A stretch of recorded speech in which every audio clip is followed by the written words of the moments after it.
नमस्कार प्यारे बच्चों, फिर से आपका स्वागत है आपके अपने YouTube चैनल साइंस बाय सिलोद में। तो चलिए प्यारे बच्चों, हम शुरू करते हैं हमारा सेशन। हम जो साइंस का सेशन लेकर चल रहे हैं उसमें हम साथ में आपको दे रहे हैं बायो की वीडियो, साथ में हम दे रहे हैं फिजिक्स के टॉपिक वाइज सेक्शन, और साथ में हम शुरू कर देते हैं प्यारे बच्चों केमिस्ट्री। यानी जो फिजिक्स और बायो के कुछ पोर्शन हमने बताए हैं और कुछ हम आपको बताएंगे किसके बारे में, केमिस्ट्री के बारे में। यानी केमिस्ट्री जो किसका अध्ययन करवाती है हमें, रसायन जो है हमें किसका अध्ययन करवाती है, पदार्थ का। यानी जो रसायन है वो सबसे पहले तो हमने ये भी पढ़ा है कि ये किसके बारे में बताएगी आपको, पदार्थ। नंबर 1, पदार्थ में होने वाले परिवर्तन, यानी tells about substance and change in substance and laws of govern the changes. यानी पहले तो बताती है पदार्थ के बारे में, फिर बताती है पदार्थ के परिवर्तन के बारे में, और जो ये परिवर्तन आए हैं उनके नियमों के बारे में, यानी परिवर्तन करने वाले नियमों के बारे में। यानी जो केमिस्ट्री है वो एक बहुत ही उम्दा सब्जेक्ट माना जाता है कॉम्पिटिटिव एग्जाम के लिए भी और वैसे स्टडी के लिए भी। यानी it tells about the substance, change in substance और property of the substance and laws of governs the changes, यानी परिवर्तन करने वाले नियम। यानी जो परिवर्तन करने वाले क्या होंगे, नियम, वो हमारे पास ब्रांच ऑफ साइंस क्या है, केमिस्ट्री है। अब बात आती है कि केमिस्ट्री हमारी एक रसायन विज्ञान है। तो केमिस्ट्री हमारे पास क्या है, रसायन विज्ञान। इस रसायन विज्ञान का जो जनक माना जाता है वो किसे माना जाता है, तो रसायन विज्ञान के जनक या फादर कहेंगे हम, तो किन्हें कहें, तो वो जैसे पढ़ा जाए कि हमारे घर में जब भी कोई इंसान मेहमान के तौर पर आता है तो हम उसके लिए क्या बनाते हैं, रस या कोई भी जूस। तो हम जैसे कह सकते हैं कि लीजिए रस या लो जी रस। तो लीजिए रस या लो जी रस से वर्ड निकालना है लेवोजियर।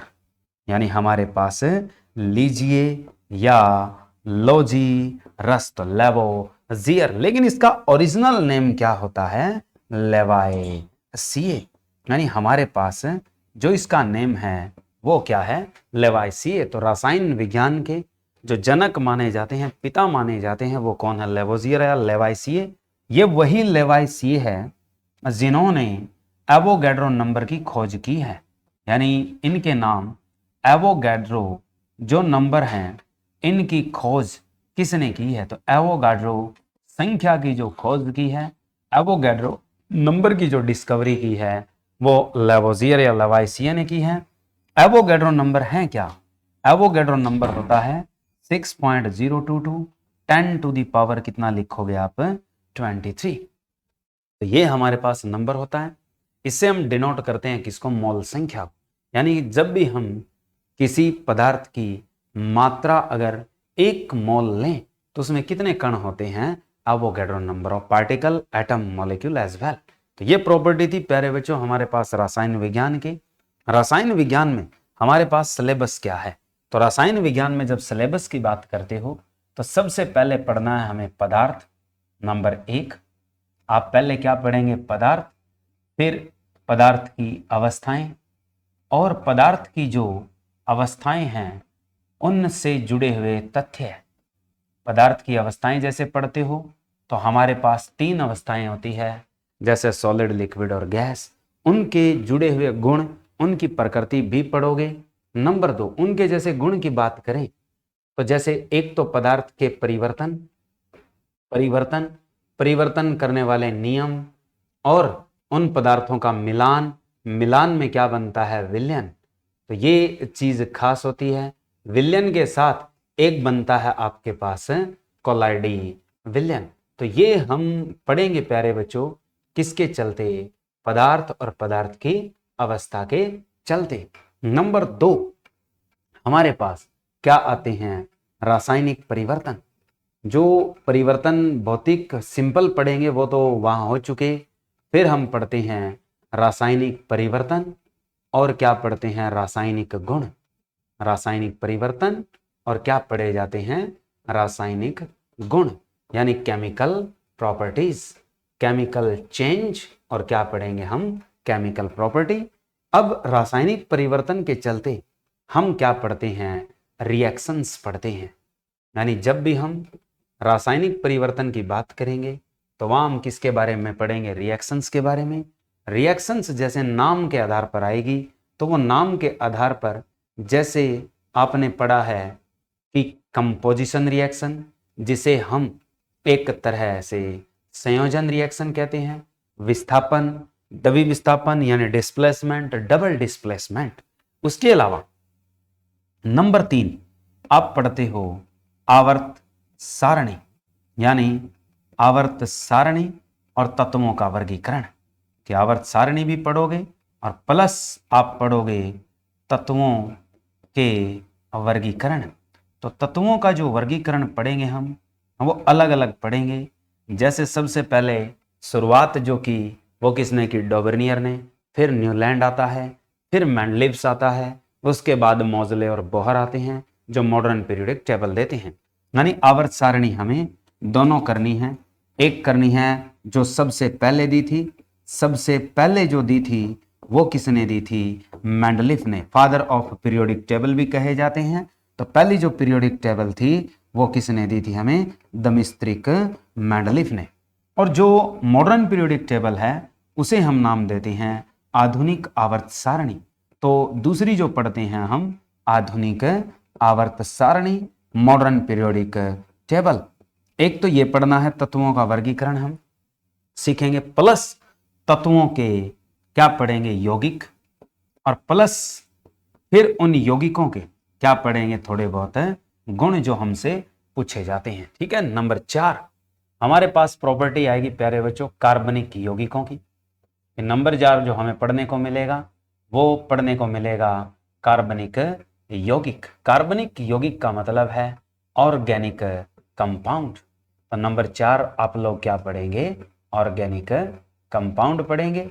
उसके अलावा नंबर 5 आप पढ़ेंगे अम्ल, अक्षार और लवण, यानी एसिड, बेस एंड साल्ट। यानी हमारे पास अम्ल, अक्षार और क्या है, लवण, यानी एसिड, बेस और क्या है, साल्ट।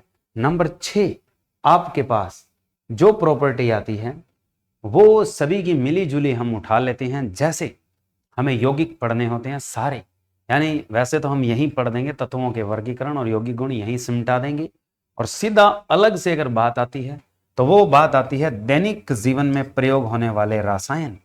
कि दैनिक जीवन में प्रयुक्त होने वाले रसायन, तो दैनिक जीवन में प्रयोग होने वाले रसायन भी पढ़ेंगे। तो दैनिक जीवन में प्रयोग होने वाले रसायन जैसे होते हैं, तो जैसे आप दवाइयाँ खाते हो, मेडिसिन है, ड्रग्स है, एनाल्जेसिक, एंटीपायरेटिक है, एनाल्जेसिक के अलावा, एंटीपायरेटिक के अलावा एंटीसेप्टिक है, ठीक है, एंटीबायोटिक है, एंटीवायरल है। तो ये चीजें रासायनिक जो दैनिक जीवन में काम आता है, केमिस्ट्री इन एवरीडे लाइफ जो हम यूज करते हैं। उसके अलावा जैसे हम तत्वों में पढ़ेंगे तो यहीं से जो हमने पहली टर्म दी है, तो पदार्थ के लिए छोटे कण को भी यहीं से निकाल देंगे हम। इसी में हम पढ़ देंगे किसको, परमाणु को, और साथ में हम पढ़ देंगे परमाणु संरचना को। यहां से हम पढ़ेंगे परमाणु को और साथ में प्यारे बच्चों यहीं से सल्टा देंगे हम किसको, परमाणु संरचना, एटॉमिक स्ट्रक्चर को। एटॉमिक स्ट्रक्चर के अलावा अणुओं की संरचना भी पढ़ेंगे, अणुओं की संरचना भी पढ़ेंगे, स्ट्रक्चर ऑफ मॉलिक्यूल भी पढ़ेंगे, और उसके अलावा केमिकल बॉन्डिंग भी पढ़ेंगे, यानी बंधन, यानी आणविक बंधन, यानी आणविक बंधन के बारे में भी, यानी मॉलिक्यूलर बॉन्डिंग, यानी केमिकल जो बॉन्डिंग है, रासायनिक आबंध जो बनते हैं वो भी पढ़ेंगे, केमिकल बॉन्डिंग। तो ये हमारे पास प्रॉपर्टी थी प्यारे बच्चों एक तरह से केमिस्ट्री। इसमें से क्या है कि इतना ही अगर कर लेते हो तो आपका क्या है, बेड़ा पार है। ठीक है, यानी इसमें लगभग टोटली केमिस्ट्री इनहेल्ड हो जाती है प्यारे बच्चों इतने से सिलेबस में, और यहीं से क्या है, क्वेश्चन टैग कर दिया जाता है, और जो इंपॉर्टेंट क्वेश्चन आता है वो इसी टॉपिक्स में से ही उठा कर दिया जाता है। वैसे तो बहुत सारी चीजें हैं, वैसे हम एक साम्यावस्था भी पढ़ते हैं, केमिकल इक्विलिब्रियम भी पढ़ते हैं, केमिकल काइनेटिक्स भी पढ़ते हैं, इलेक्ट्रोकेमिस्ट्री भी पढ़ते हैं। तो इलेक्ट्रोकेमिस्ट्री हम रासायनिक परिवर्तन में ही कर देंगे, यहीं से हम केमिकल काइनेटिक्स भी पढ़ देंगे। एक आइसोलेशन ऑफ एलिमेंट्स भी होता है, वो हम आवर्त सारणी के साथ ही सल्टा देंगे। तो ये चीजें हैं प्यारे बच्चों हमारे पास एक तरह से केमिस्ट्री के रोल में। तो सबसे पहले हम शुरू करते हैं कि हमारे पास पदार्थ क्या है। तो पदार्थ क्या चीज होती है? पदार्थ का अर्थ है मैटर। पदार्थ को क्या कहते हैं आप लोग? मैटर। तो मैटर क्या होती है? What is the matter? Matter क्या है? तो that quantity of substance which having mass, occupying space and can be felt by our five sensible organ। यानी पदार्थ अपने आप में क्या है कि ऐसी पदार्थ मात्रा कि ऐसी मात्रा होगी, ऐसी पदार्थ मात्रा जिसके पास क्या हो? द्रव्यमान, और जिसमें समता होगी स्थान घेरने की, यानी आयतन। दूसरी चीज क्या हो? आयतन।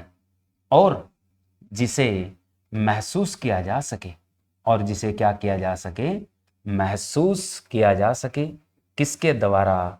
5 ज्ञानेंद्रियों के द्वारा, जिसे महसूस किया जा सके। किसके द्वारा? 5 सेंसिबल ऑर्गन, यानी 5 ज्ञानेंद्रियों की सहायता से। तो जो आपकी 5 ज्ञानेंद्रियां हैं वो कौन कौन सी है आपकी? तो 5 सेंसिबल जो ऑर्गन है उसमें जैसे अगर बात करें टेम्परेचर का फेल्ट यानी हीट का फेल्ट कौन करवाती है आपकी? स्किन यानी त्वचा, नंबर 1। Number 2 smell. स्मेल का मतलब है ऑर्डर। ऑर्डर किससे पता चलता है? नोज यानी नाक, घ्राणग्राही होता है। तीसरी चीज है साउंड यानी आवाज, सोनोरस। सोनोरस के प्रति आपके क्या होते हैं? कान। चौथी चीज जैसे बात करें हम टेस्ट, जो टेस्ट अगर बताती है तो वो कौन सी बताती है आपकी चीज? जीभ। ठीक है। और अब हमें क्या करना है? सीन एंड साइट, देखना है। देखने के लिए क्या चाहिए? आपकी आंख। तो ये आपके पास 5 सेंसिबल ऑर्गन है जिससे आप पदार्थ को क्या कर सकते हो? ठंडा गर्म महसूस कर सकते हो, सुगंध ले सकते हो, खनका के देख सकते हो कि आवाज पैदा करता है या नहीं। फिर आप उसको चख कर देख सकते हो कि कैसा है, और उसे देख सकते हो कि वो ठोस, द्रव या गैस है। ये भी आप बता सकते हो। ये 5 सेंसिबल ऑर्गन है जिससे हम उस पदार्थ की मात्रा का पता लगा सकते हैं। आगे अब बात आती है कि जो स्टेट्स ऑफ मैटर है, कि बात आती है पदार्थ की मूल भौतिक अवस्थाएं, यानी पदार्थ की जो मूल भौतिक अवस्थाएं होती है वो कितनी होती है? तो पदार्थ की मूल भौतिक अवस्थाएं प्यारे बच्चों आपके पास कितनी हैं? 3 हैं। मूल भौतिक अवस्था की बात करता है तो 3 हैं। वर्तमान में कुल खोजी गई या जो कुल अवस्थाएं हैं वो अब तक कितनी हैं? तो छठी अभी तक पूर्ण नहीं आई है। तो वर्तमान में अगर पदार्थ की अवस्थाएं पूछ ले, स्टेट्स ऑफ मैटर पूछ ले, तो पदार्थ की अवस्थाएं आज इस जमाने तक कितनी आंकी जाती है? टोटल 5। ठीक है। अब जो पदार्थ की बेसिक स्टेट्स होती है वो आपकी 3 है। कौन कौन सी है? नंबर 1 है आपके पास ठोस, जिसे हम क्या कहते हैं? सॉलिड। दूसरी आपके पास क्या है?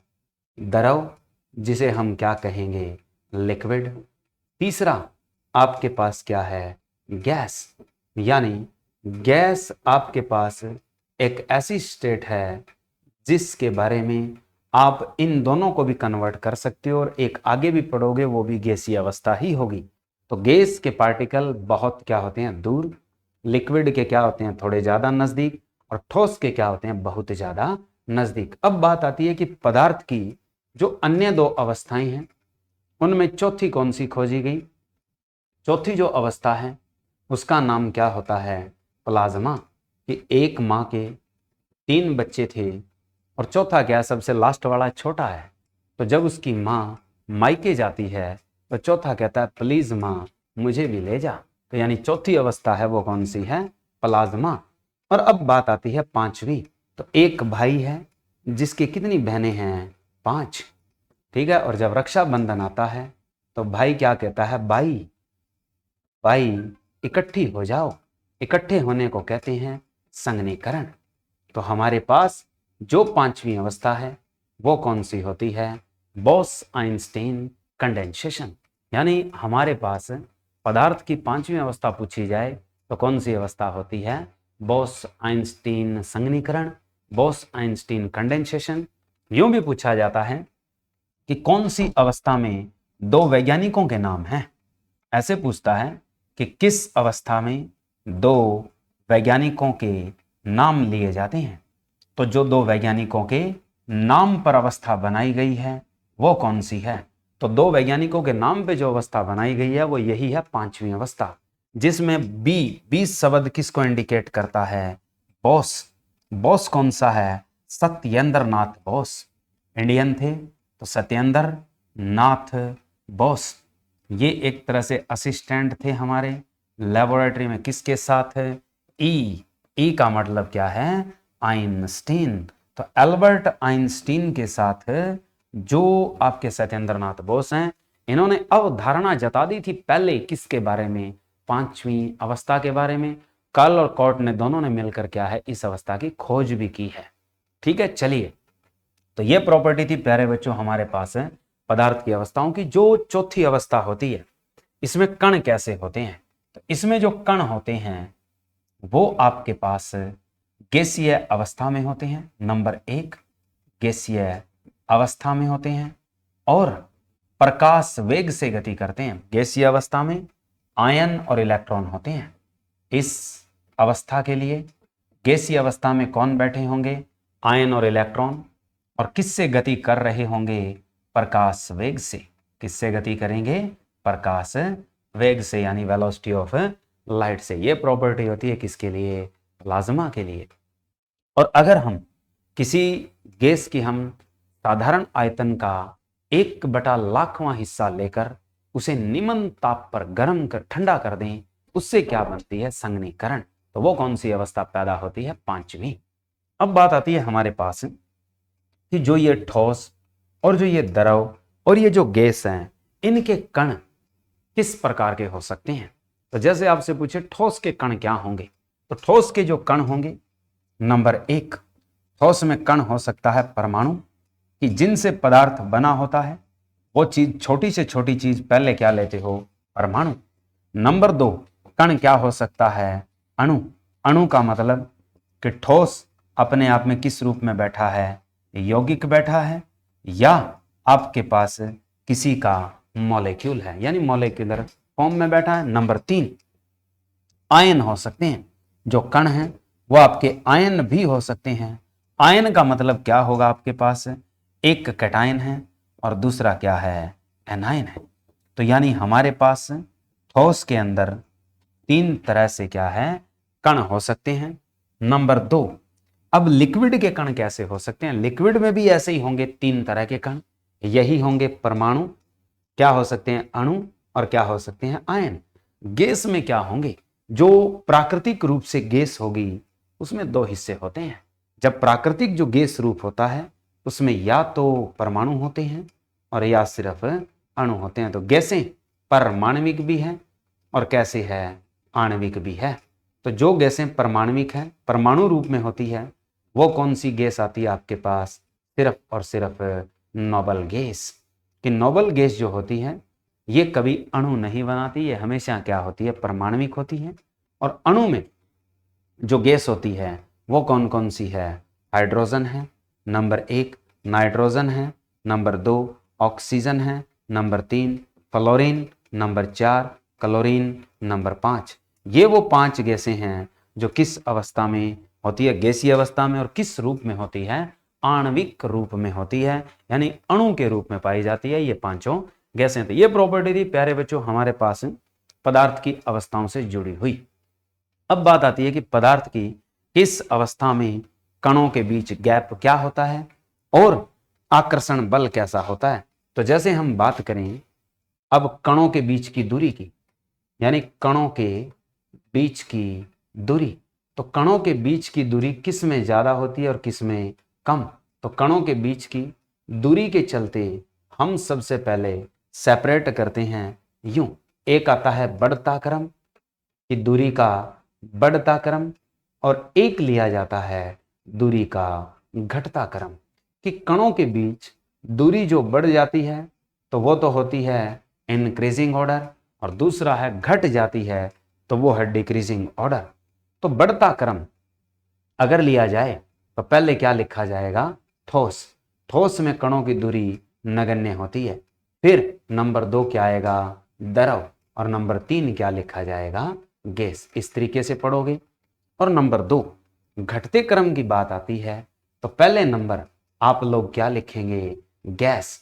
गैस के बाद नंबर किसका आएगा, द्रव, और द्रव के बाद नंबर किसका आएगा, ठोस। तो यानी द्रव और गैस और जो ठोस हैं, इनमें कणों के बीच की दूरी के ऊपर अगर हम चलें तो ठोस में दूरी क्या होती है, सबसे कम, द्रव में थोड़ी ज्यादा, और गैस में क्या होती है, सबसे ज्यादा। तो ये तो कौन सा क्रम हुआ, बढ़ता क्रम, और ये कौन सा हुआ, घटता क्रम। इस तरीके से याद रखना है। या ऐसे पूछे कि किस पदार्थ अवस्था में, किस पदार्थ अवस्था में, कि वो पदार्थ अवस्था कौन सी है, कणों के बीच दूरी नगण्य होती है। तो किस पदार्थ अवस्था में कणों के बीच दूरी नगण्य होती है। तो जो कणों के बीच की दूरी ली जाती है वो एक तरह से नगण्य यानी नेग्लिजिबल होती है। तो वो किस में होती है, वो सिर्फ आपके पास ठोस में होती है। और कौन से पदार्थ अवस्था के कण हैं जो स्वतंत्र होते हैं, भाग जाते हैं, जैसे ही छोड़ो उड़ जाते हैं। तो अब ये भी याद रखना कि किस पदार्थ अवस्था के कण, किस पदार्थ अवस्था के कण स्वतंत्र होते हैं। तो किस पदार्थ अवस्था के कण स्वतंत्र होते हैं, तो वो आपके पास कौन सी अवस्था है, गैस। यानी आप उसे पकड़ के नहीं रख सकते, जैसे हाथ में इकट्ठे किए हैं तो भाग जाएंगे। तो यानी आपके पास किस पदार्थ अवस्था में कणों के बीच दूरी नगण्य होती है। तो कणों के बीच दूरी याद रखना है, दूरी। तो दूरी आपकी कैसी है, नगण्य। तो वो किस में है, ठोस में। और किस पदार्थ अवस्था के कण स्वतंत्र होते हैं, फ्री स्टेट में एग्जिस्ट होते हैं और जल्दी भाग जाते हैं, तो वो किस में होते हैं, आपके पास गैस में। अब बात आती है कि इनके यांत्रिक गुण। अब हमारे पास बात आती है यांत्रिक गुण की, कि इनमें जो मैकेनिकल प्रॉपर्टी है किसकी कौन सी होती है। कि जो ठोस होता है, ठोस को आप तान सकते हो, और क्या है, पीट के चद्दर बना सकते हो, आघात वर्ध्यता, और दूसरी क्या होती है आपके पास, तन्यता। उसके अलावा आपसे पूछा जाता है यांत्रिक गुण क्या है, मैकेनिकल प्रॉपर्टी क्या है। तो ये जो मैकेनिकल प्रॉपर्टी है सॉलिड के पास जो होती है वो क्या होती है, हिंदी में बोलते हैं उसको प्रत्यास्था, और इंग्लिश में बोलते हैं उसे इलास्टिसिटी। तो जो सॉलिड होता है उसके पास क्या होती है, इलास्टिसिटी होती है। ये इसकी यांत्रिक प्रॉपर्टी है, मैकेनिकल प्रॉपर्टी है। दूसरे नंबर पे द्रव, द्रव के पास कैसा गुण है, बहने का, फ्लो करने का, इसलिए उसके पास क्या होती है, संयानता, जो उसे बहने से रोकती है। इसे हम बोलते हैं विस्कोसिटी। और गैस को क्या किया जा सकता है, कंप्रेस किया जा सकता है। तो गैस एक तरह से रोकी जा सकती है, किसके द्वारा, दबाने से। दबाने से रोकी जाती है तो उसे कहते हैं संपीड़न। तो संपीड़न किया जाता है, संपीड़न को क्या कहते हैं हम, कंप्रेसिबिलिटी। तो गैस के पास कौन सी मैकेनिकल प्रॉपर्टी होती है, कंप्रेसिबिलिटी होती है। तो ये थी प्रॉपर्टी कुछ प्यारे बच्चों पदार्थों की। तो आपके पास सिलेबस के बारे में बता दिया और कुछ प्रॉपर्टी के बारे में बता दिया। बाकी हम करेंगे नेक्स्ट वीडियो में। तो वीडियो कैसी लगी प्यारे बच्चों, लाइक और शेयर है जरूर करना। जय हिंद, जय भारत।